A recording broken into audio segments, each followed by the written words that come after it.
Welcome everybody to Beyond the Light episode 4. My name is Artyom, and in today's episode we are going to talk about the soundtrack and also how we crafted the in-game audio for 007 First Light. And for that we brought in our missions and audio director Dominic Vega, and also brought in the composers of the soundtrack for 007 First Light. Have fun! I'm Dominic Vega. I am the audio and missions director here at IO Interactive on 007 First Light, and I've been on the project for about 4 years. From the earliest get-go, kind of the core of the experience in Bond is about the character, and it's about the mission that he's on. He's kind of living through and playing out this story. So from the very early onset of something, it's concepted out, it's drawn up for the team. But the audio department, we go off and we start thinking about what the musical motifs are going to be for individual characters, what the sound of that world or that location is going to be, what kind of sound sources we're going to need to record in the future, what kind of characters are we going to see, what accents are we going to be hearing as we walk through the world, how do we want to lay this out acoustically, so how do we want reverberation and reflection and all this kind of stuff to work in the game. We do some linear mock-ups as we get ready for that stage. We go out and we're recording a lot of source, getting ready for it. But we're also prototyping in the engine from day one. So as soon as we can get our hands on something new, we're drawing things up and kind of working back and forth with all of our designers. It's a really inspiring process. It helps inspire some of the processes we see on the screen, but also the work that the team is doing inspires the audio. So we've got an in-house audio team that's been on the production kind of since day one, shepherding this thing, and the philosophy for the audio team is really keeping it tight, keeping it small, having us being involved as early as possible, and working alongside the team while they're making it. But we bring a lot of experts in. We have a fully staffed music team, and it's led by our composers, The Flight, which is Alexis and Joe, fantastic partners in music who handled the original music composition for the game. We've got some of the best Foley artists and performers working on all of our character sounds and bringing those things to life. We sent our team out into the wild to record Aston Martins and handguns and all kinds of incredible source early in pre-production. But also, most excitedly, we brought a lot of live musicians into the game. So Joe and Alexis work a lot with some spectacular and fantastic soloists who were brought in for specialty instrumentation. But we also recorded our entire brass segment at Abbey Road Studios. Some of the best players in the world play out of that hall. It's an incredible sounding room, and it was an honor and a privilege to be able to kind of put a cap on the project by recording all that stuff there.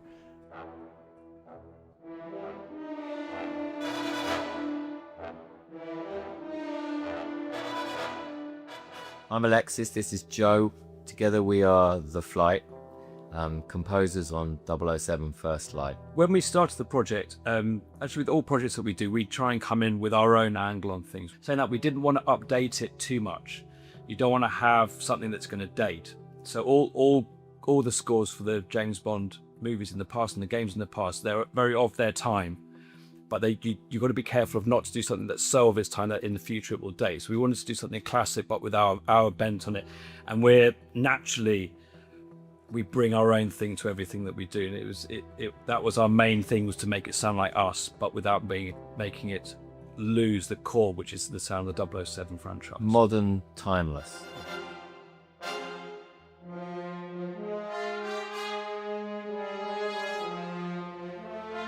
The good thing about Bond is, as a franchise, because it's lasted so long, it's already gone through a lot of kind of musical tastes. I like to think that as children of the 80s growing up in the UK, sitting down and watching Bond films on the sofa with our dads every Christmas, we just have it built in that you can play a figure, play a chord pattern or a melody, and you know if it's Bond or not. Yeah, you just know. Which was actually a bit of a surprise when we started, because when you get something, a franchise of this size, it's like, wow, can we actually do this? And it actually came pretty quickly where we kind of felt that we have this in us.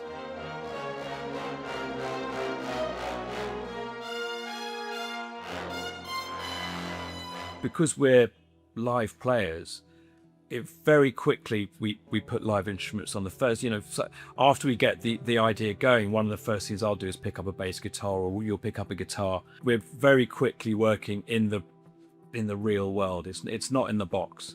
And then there's a creative path that you take where you follow the music while you're playing, and your ideas will come as we're jamming. and then eventually we start writing for the orchestra, and then that goes to an orchestrator, and then we go to Abbey Road.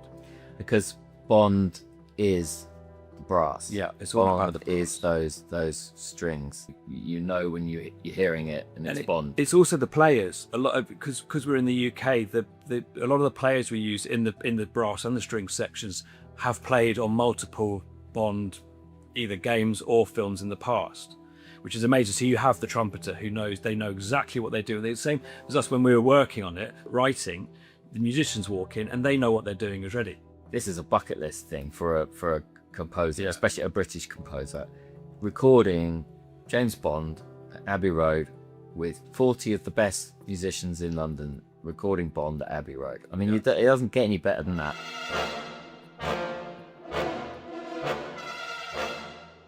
One thing that I felt was really important for something that has such a cinematic pedigree and it has such a legacy is that there is a lot of the real world brought into the soundtrack, right? And that isn't just the music necessarily, but it's the sound effects. It's going out in the field, going out to an airfield north of Stockholm and recording drive-bys and engine revs of an Aston Martin. It's sending one of my sound designers out into the blistering snow to record pistols, to get quiet, non-reflective tales for the game. And then of course bringing in live musicians. There's a color and there's a flavor that you can feel in music when you've got people actually playing on top of it and playing alongside it. I think Joe and Alexis's music does a lot to lift the pixels on the screen. It brings you into the world.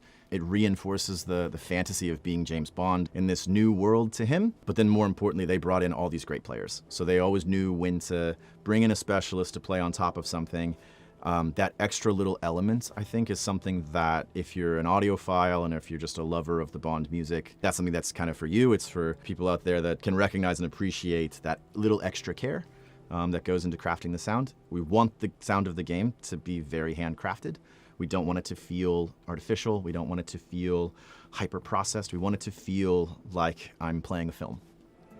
Now, let's see what all the fuss is about.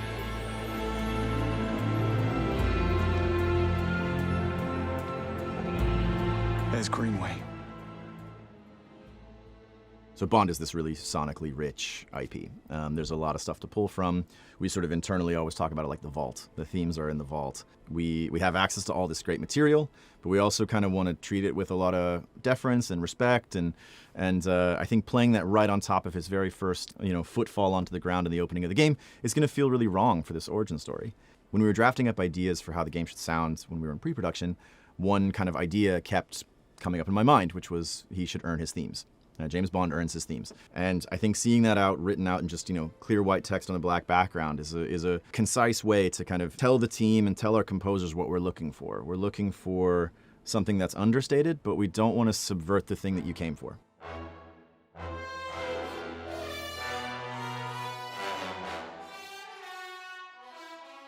The opening of the game, where he's not actually 007 yet, has a completely different feel to much later in the game, where he's actually, he's done a few missions by this point.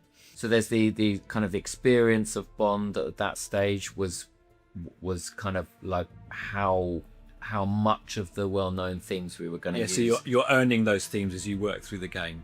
And then the setting, would trigger different instrumentation ideas for us.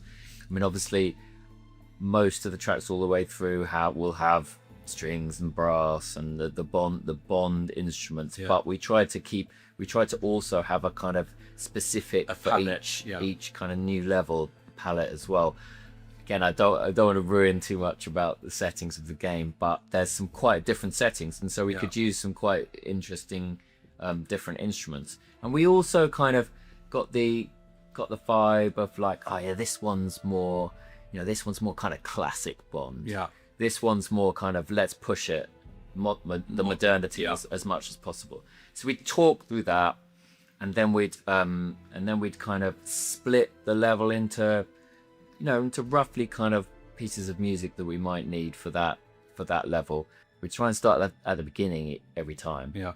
So the introduction to the level, then into some exploration, and obviously there's going to be some stealth. because you're a secret agent, and then there's going to be some action. We're also weaving in if there's any specific characters, either friend or foe, going to introduce some of their themes if they're important through the level as well. And the rest of it was just kind of going with the flow. We just keep writing. Keep writing Stop until it Kieran says say, stop. that's enough, we've got it. We've also got the cinematic moments as well, which can be, you can go really kind of big, and there are some moments in the game where you can really let rip and bring in the themes and bring in the bondiness and go for it.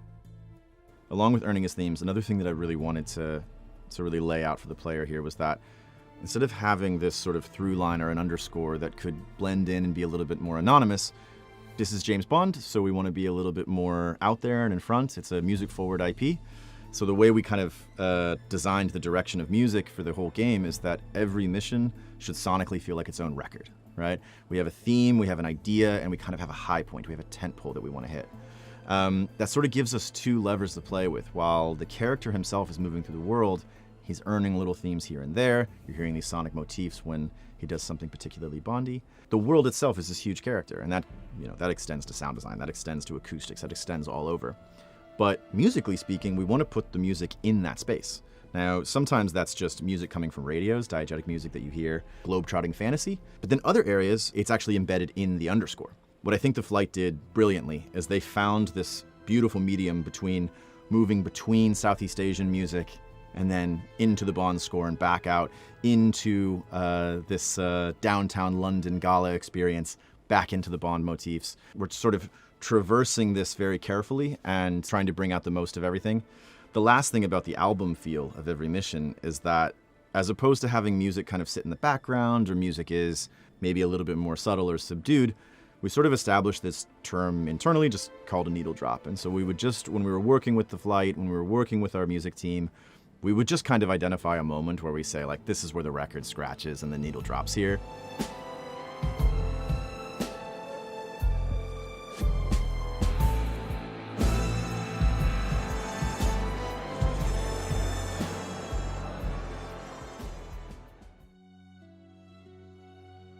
Because Bond is such a kind of high velocity but high pedigree IP, he is a tough character to sonify, right?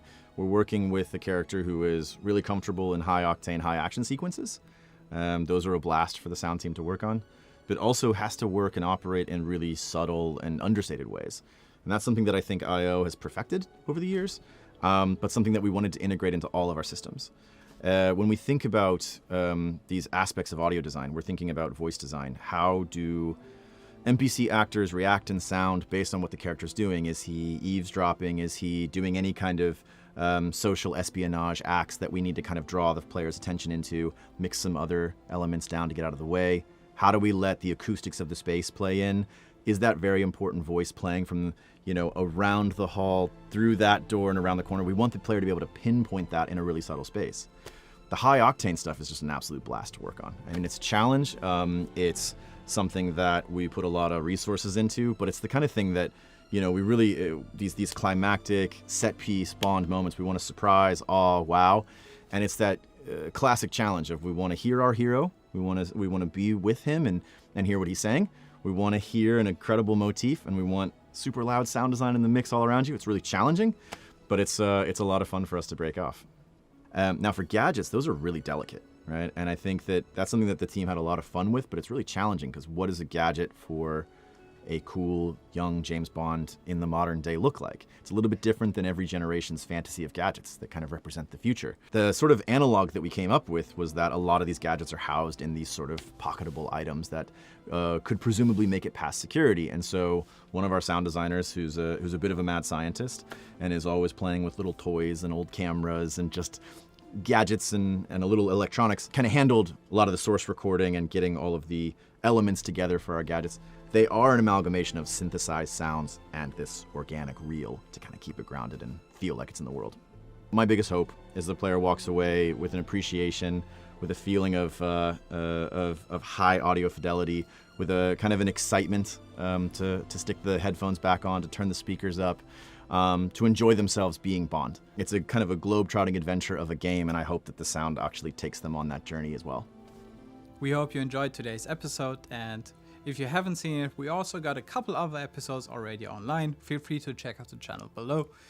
Pre-order the game now to earn yourself a free deluxe upgrade for 007 First Light, releasing on May 27th, and stay tuned for more content on this channel. We have a lot more coming your way. Thanks for that, and see you next time.